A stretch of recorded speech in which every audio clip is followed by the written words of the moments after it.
Hello बच्चों, नमस्ते। मैं आपका अपना पवन नायक और स्वागत है आपका अपना यूट्यूब चैनल मैथ नायक में। तो चलिए आज मैं आपको बताऊंगा चैप्टर नंबर 3, दो चर वाले रैखिक समीकरण युग्म। दो चर वाले रैखिक समीकरण युग्म के मोस्ट इंपोर्टेंट क्वेश्चन जो कि बोर्ड एग्जाम में हर बार आते ही आते हैं। तो चलिए शुरू करते हैं बिना देरी के। देखते हैं क्वेश्चन नंबर पहला हमारे पास क्या है, 3x प्लस 2y बराबर 6 तथा y बराबर 0 का हल होगा। यानी कि हमें एक समीकरण दिया हुआ है। क्या समीकरण दिया है हमें? वह कि 3x प्लस 2y बराबर 6 और हमसे इधर दिया हुआ है कि y बराबर हमें क्या लेना है, 0। y बराबर हमें दिया हुआ है 0, यानी कि इस समीकरण में हम y की जगह पर 0 रख देंगे। यानी 3x प्लस 2 गुणा 0 बराबर 6। अभी हम देखेंगे हमारे पास ये पद जो हो जाएगा क्या हो जाएगा, पूरा 0 हो जाएगा, पूरा 0 हो जाएगा। तो हमारे पास बचेगा क्या, 3x बराबर 6। अभी हमारे पास ये 3x क्या है, गुणा में है, तो इसको हम बराबर से इधर लेके जाएंगे तो हमारे पास ये आ जाएगा किसमें, नीचे भाग में। अभी हम इसका क्या कर देंगे, 3 का 6 में भाग दे देंगे, यानी कि 3 एकम 3, 3 दूनी 6। अभी हमारे पास क्या आ जाएगा, x बराबर 2, x बराबर 2। तो हमारे इसमें देखते हैं ऑप्शन नंबर कौन सा होगा। ऑप्शन नंबर हमारा होगा वो पहला ही सही होगा, ऑप्शन नंबर ए सही होगा हमारा, यानी कि 2,0, बाकी सब नहीं होंगे। अगला क्वेश्चन देखते हैं। अगला क्वेश्चन हमारे पास है दूसरा, समीकरण निकाय x बटे ए बराबर y बटे बी तथा ax प्लस बी वाई बराबर ए स्क्वायर प्लस बी स्क्वायर में y का मान होगा, y का मान होगा। यानी कि हमें इस क्वेश्चन में y का मान बताना है। तो y का मान क्या होगा, a या फिर b या फिर c या फिर d। इसमें हमारा सही कौन सा ऑप्शन होगा, इसमें सही होगा हमारा ऑप्शन नंबर सी सही होगा, यानी कि बी। चलिए अगला क्वेश्चन देखते हैं। अगला क्वेश्चन हमारे पास है तीसरा क्वेश्चन हमारे पास है कि युगपथ समीकरण x प्लस 2y बराबर 70 और 2x प्लस लैम्डा y बराबर 35 का कोई हल नहीं है। यानी कि हमें दे रखा है भाई इसका कोई हल नहीं है। यदि लैम्डा का मान होगा तो हमें बताना भाई यदि लैम्डा का मान होगा तो लैम्डा का क्या मान होगा, इसमें हम देखते हैं। हम यहाँ पर जानते हैं कि भाई देखते हैं क्या, ए वी या फिर सी या फिर डी, इनमें से कौन सा सही होगा।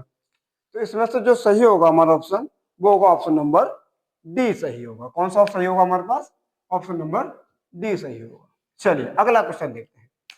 अगला क्वेश्चन है हमारे पास, P के किस मान के लिए समीकरण 3x माइनस वाई प्लस 8 बराबर 0 और 6x माइनस पी वाई बराबर 16 संपाती रेखाएं निरूपित करती है, संपाती रेखा निरूपित करती है।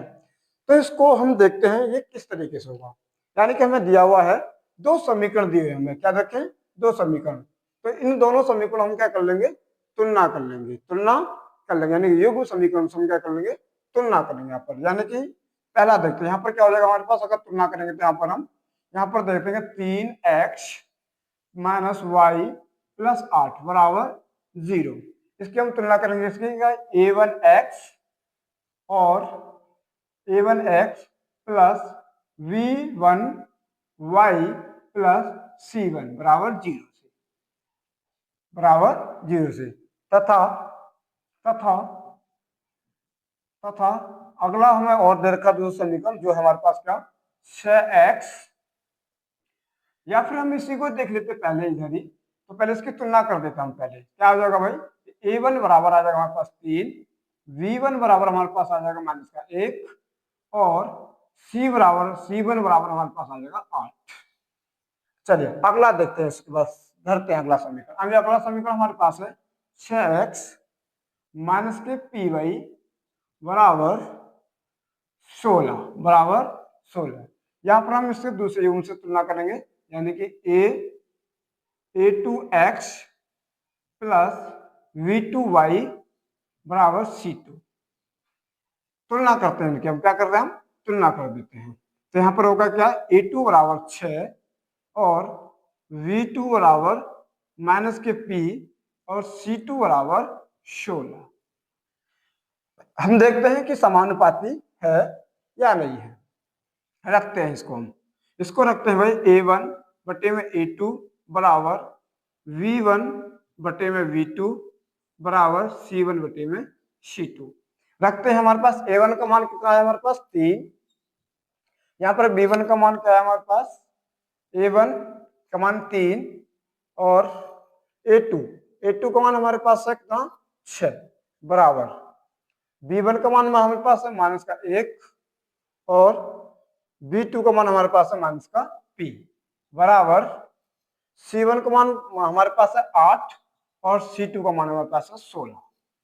तो हम देखते हैं, इसको काट देते हैं, भाग देते हैं, 3 एकम 3 दूनी 6 और 8 एकम 8 8 दूनी 16, 8 दूनी 16।